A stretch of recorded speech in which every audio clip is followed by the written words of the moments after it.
Love this podcast? Support it and sponsor today. Simply head to ozcastnetwork.com for details.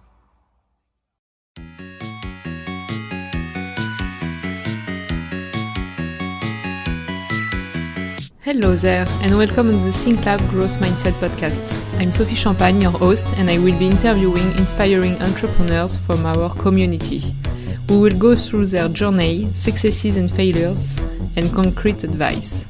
In this episode, I will be interviewing Jessica Stephanie Arvela from Project Everest Ventures on how to build a social interest and impact for students and the role of politics and international firms in today's governance and ecology.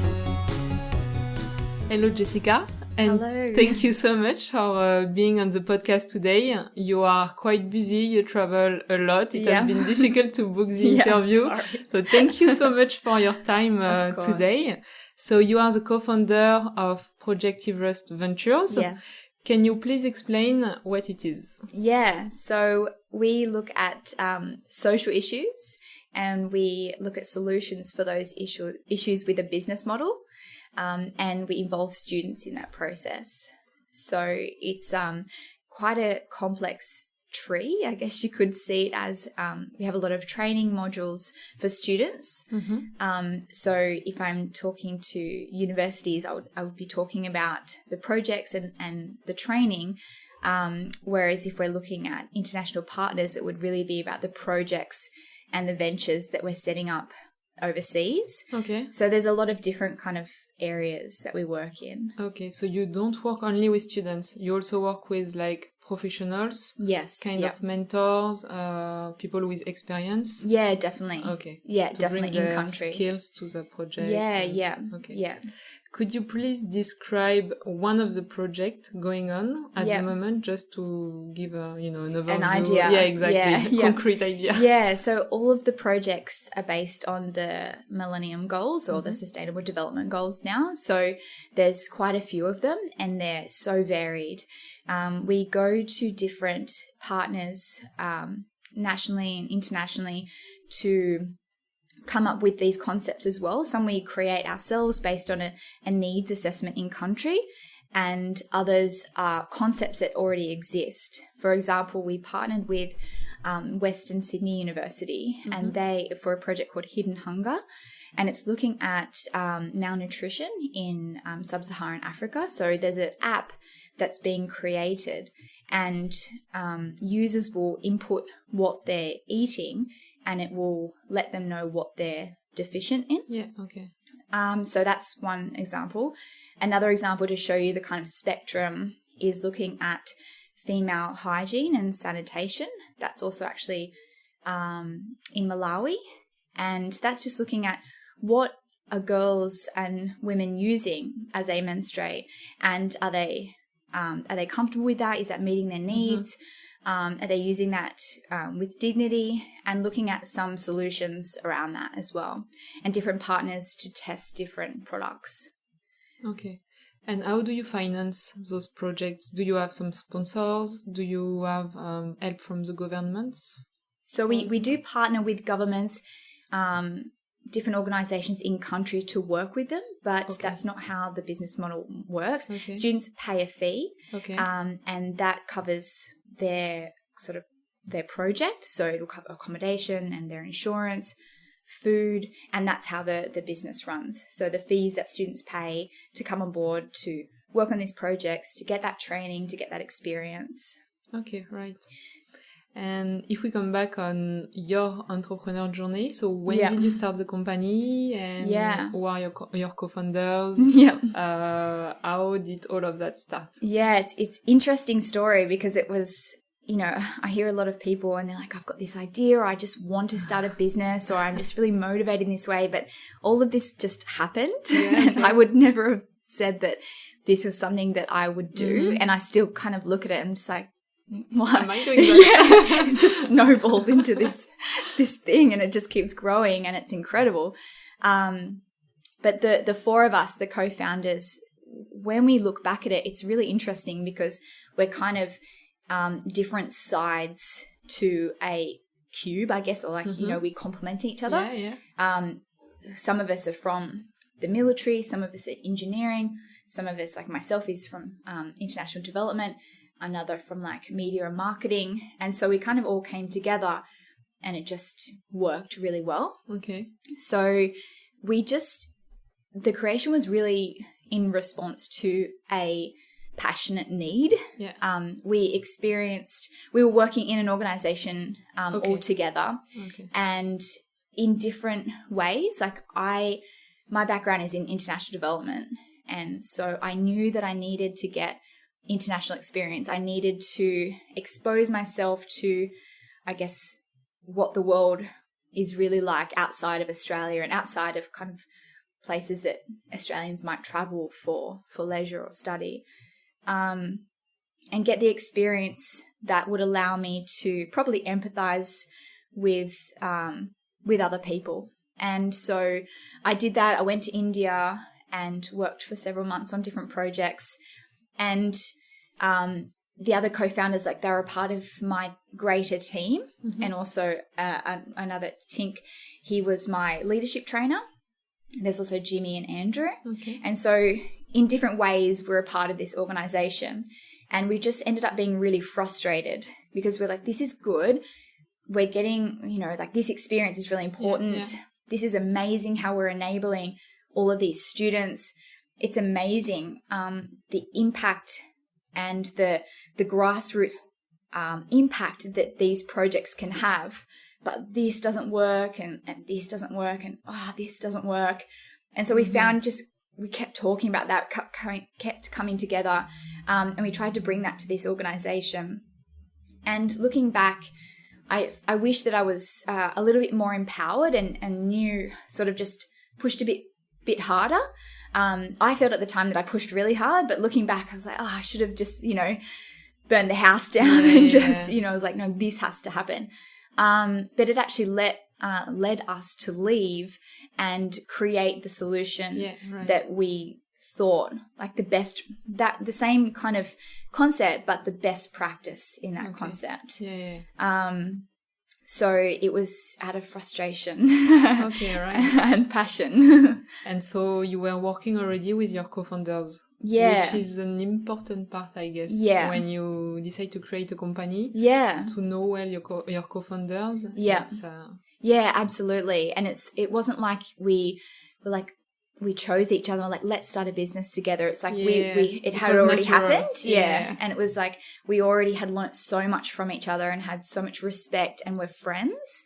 And it was, so we're really quite lucky in that way. It was like not intentional. It just all happened.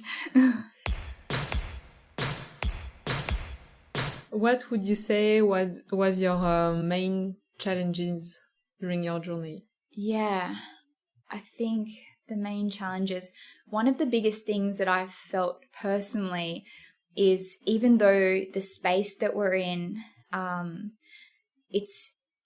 you could argue that it's emerging and argue that it's not emerging. So we've actually had to, and it's getting less so in the part, because it's 2015 when we first started. It's getting less so, but we had to fight for the value of business in development, because there's a lot of there's a perception that if you want to do good or you want to work altruistically, that you can't do that outside of a charity or government model. So if you want to work, you either volunteer while you're at uni, or you go get a job in corporate, make some money, and then volunteer when you're older. It's not like people can live their life. Both at the same time. Exactly. So, and it makes so much sense when you get down to it for business to have a responsibility in this space, and not to just kind of skirt that responsibility. But we've really had to fight that through, and it's becoming less so now. But I think when you're talking to people that are coming from an international development background, which I understand so completely,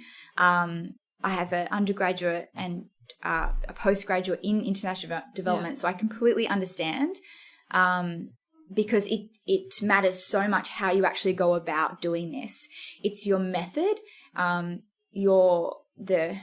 recording your impact, illustrating your impact, and the empathy that you use doing that. the appropriateness of your product or service to the community. It matters so much. If you get that wrong, business can go really wrong. Yeah, right. So you mean like even for your project, marketing was key? Yeah, absolutely. Yeah, definitely. And like appropriateness for the community. And it's just a black and white answer with business. Like if a community doesn't want it, or if they don't need it, or if they can't afford it, they just won't buy it. Yeah, right. So it's just such a safe way, if done correctly, when you first kind of go in, then it's such a safe yes or no. Would you say it's something to do with storytelling? Yeah, storytelling, and then also just checking your own privilege and bias and history, colonialism, like the impact of aid, the lack of impact of aid, and where you're working, like cultural barriers and things like that. So it can be done really well, but you need to be super conscious of those things. Right. And so, without having, like, you have to go through this whole journey of like really illustrating that to someone for them to then realize, oh, okay, like if you're doing it like that, then yeah, that makes sense. Whereas that's not the immediate response. So I think social business as a tool for international development has only recently become acceptable, or like acknowledged as acceptable.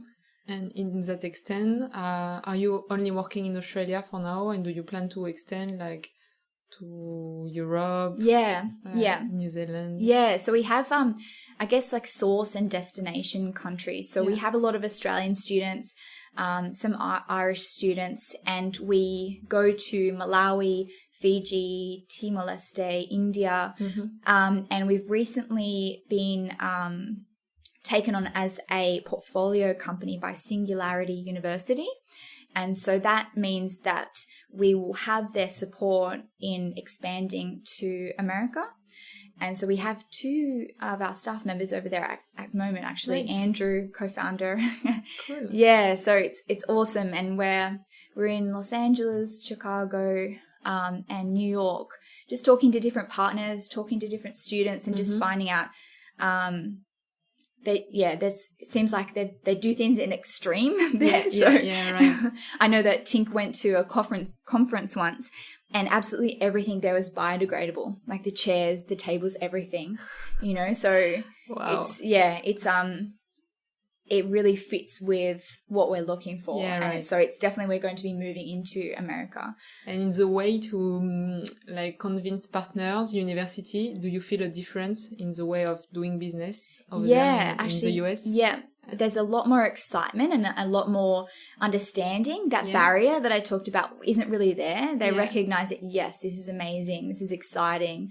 So I think apart from not being there myself and experiencing that's the feedback from the guys over there. But yeah, there's a lot of there's a lot of excitement behind it. Great. They're very keen for it. What was the best advice that you have been given by a mentor? Yes, and I've actually went through stages of thinking, I want a mentor, like who can be my mentor? And that's important, right? Yeah, and like really trying to seek that out. And I have spoken to different people, and I just feel like it's so important to find someone at the right time. You could be at a different stage in your business, and they're coming from a different angle, and you really need to like marry up at the right point for it both to work. But I think something that keeps coming back is that it's a marathon and not a sprint. Yeah, okay. And so that's, I think, is powerful to remember. When did you start the company? In 2015. 2015, okay. Yeah. Yeah. I've also heard another one, don't talk your way out of the rooms that you've fought to be in. So in the language that you use, particularly for females, they might say, I think this might be good, or maybe this. It's like, this is good and this. Like don't kneecap your own suggestions, like really back yourself. Cool.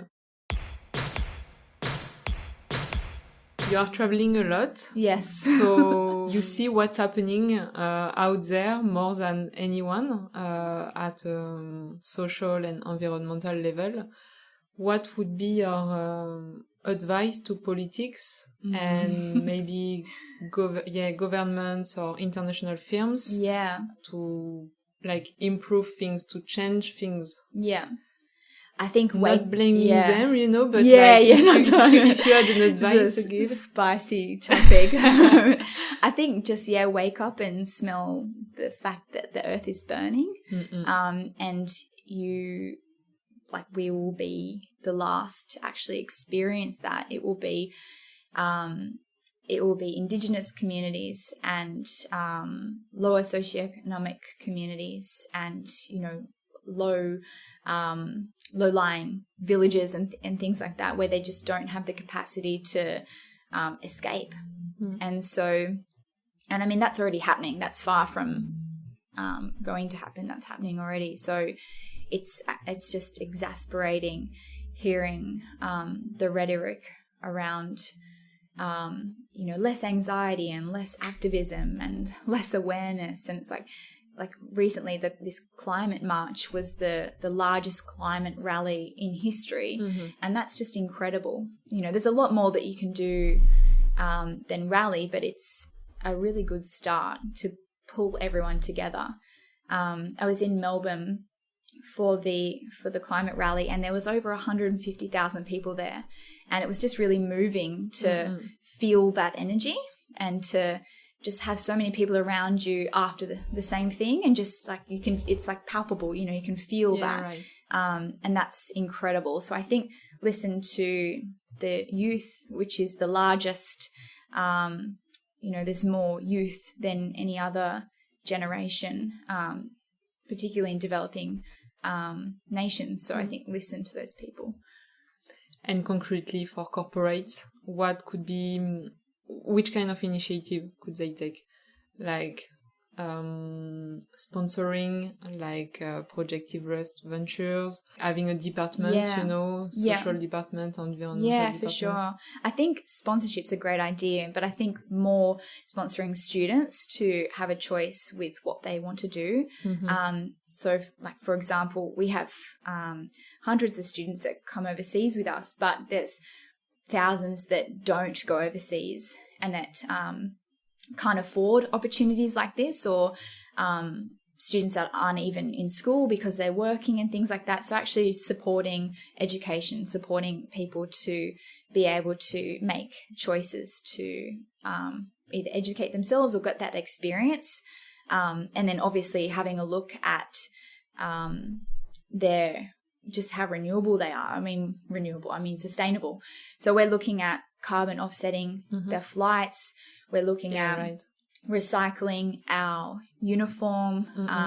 We have a rule that all of our training is plant-based, just looking at the impacts of animal agriculture on climate change, and looking at just, reducing our dependence on fossil fuels. Like the office is 100% renewables. Like keep cups, we have to have keep cups and things like that. So that makes so much sense. Just little things, everyone doing little things. It's like there's another saying that I found really powerful. You don't think as one person you can do anything until you spend a night with a mosquito. I heard this one. Like, I feel that. I've experienced that. One mosquito and you sleepless nights. True. How to get involved concretely in Project Everest? Yeah, I think a good place to start is also Instagram, looking at the saved stories, because it's a commitment, being like, okay, I'm going to work hard for a whole month with like this group of people that I've just met in this, challenging environment. Am I up for that? Exactly. So just having a look at what we do, looking at the videos, looking at on Instagram, looking at the website, and just reaching out and just saying, I'm interested. You can go through the recruitment process.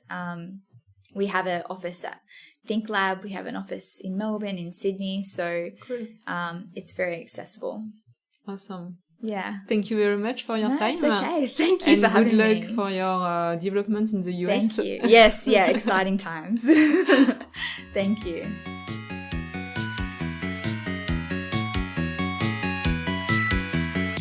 Thank you so much for listening to the Think Lab Growth Mindset podcast. You will find in the description some details about my invitee contacts, links, and music jingle production. Please share this episode and send me your feedback. That's very important to me. Catch up soon for a new episode.